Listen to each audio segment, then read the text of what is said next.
Vous écoutez RTL. Yves Calvi sur RTL. Des questions et surtout des réponses.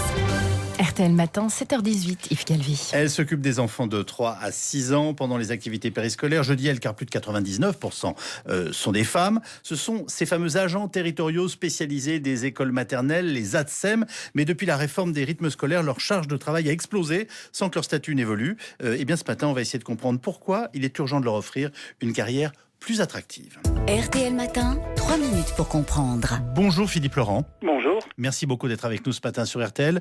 Vous êtes le trésorier de l'Association des maires de France. C'est vous qui remettez ce rapport sur ces assistantes à la ministre de la fonction publique. Rappelez-nous d'abord en quelques mots ce que sont leurs missions très exactement.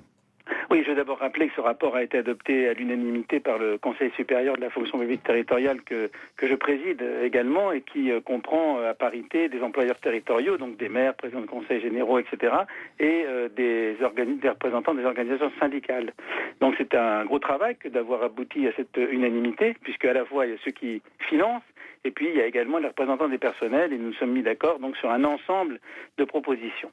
Alors les ATSEM, écoutez, je crois que les papas et les mamans de toute la France et également les petits-enfants les connaissent bien, puisque ce sont les personnes qui accueillent à l'entrée de l'école et qui accompagnent pendant toute la durée du temps scolaire et en dehors du temps scolaire, donc les enfants dans les écoles maternelles. Atelier graphique, encadrement de classe, oui. La cantine, les activités après les classes, et depuis donc l'arrivée des nouveaux rythmes. Également, et c'est ça qui est très important, l'assistance aussi aux enseignants. Oui. Surtout avec des classes à 30 enfants, avec 30 enfants de 3 ans dans la même classe, il est absolument indispensable d'avoir une assistance avec l'enseignant. Nous sommes bien d'accord, pendant les cours. Pendant les cours, absolument, pendant les cours. Donc depuis l'arrivée de ces nouveaux rythmes scolaires, ces ATSEM gèrent toutes ces nouvelles activités. Ils se retrouvent vraiment débordés ?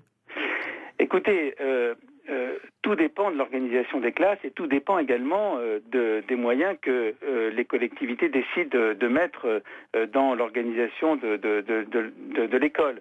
Vous savez qu'il y a beaucoup d'inégalités dans les ressources des communes. Oui. Alors malheureusement, les communes qui ont peu de moyens ne peuvent pas mettre autant de personnel que les communes qui ont beaucoup de moyens. Ça, c'est une question importante que nous posons. Il y a une vraie réflexion à avoir, d'ailleurs en lien également avec l'éducation nationale.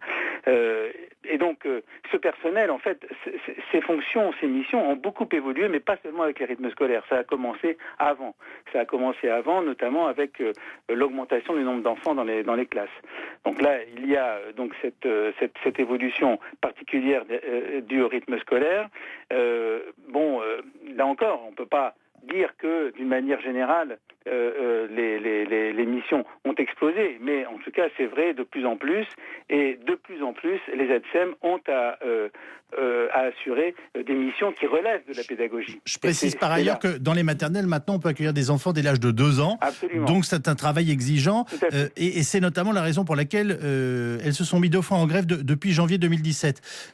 Alors il y a aussi un problème de reconnaissance, c'est-à-dire que c'est un personnel qui est reconnu par les parents, reconnu aussi par les enfants, mais assez peu reconnu en définitive par le système lui-même, c'est-à-dire à la fois par l'éducation nationale, mais également dans sa place au sein du statut de la fonction publique territoriale. Allons au bout de votre travail, Philippe Laurent. Oui. Que faut-il changer aujourd'hui dans leur statut et que préconisez-vous en quelques mots ? Alors, il faut d'abord accentuer très fortement les actions de formation auprès de ce personnel qui est devenu absolument essentiel auprès des jeunes enfants. Là, c'est vraiment un enjeu, j'allais dire, de société. On parle de plus de 50 000 personnes. 54 000 agents au total aujourd'hui, c'est beaucoup.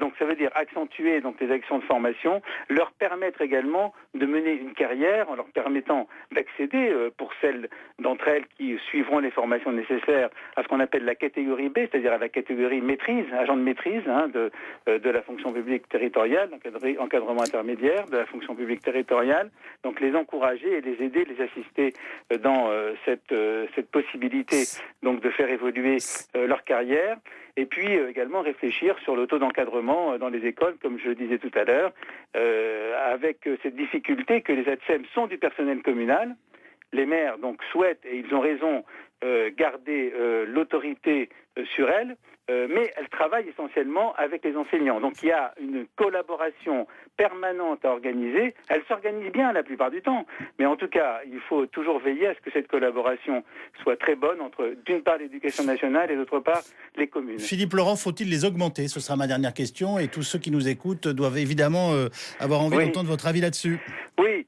Écoutez, naturellement, je pense qu'une revalorisation de la grille salariale des ATSEM pourrait être envisagée, mais peut-être doit-elle être mise sous condition. En moyenne, elles sont payées 1 300 € aujourd'hui.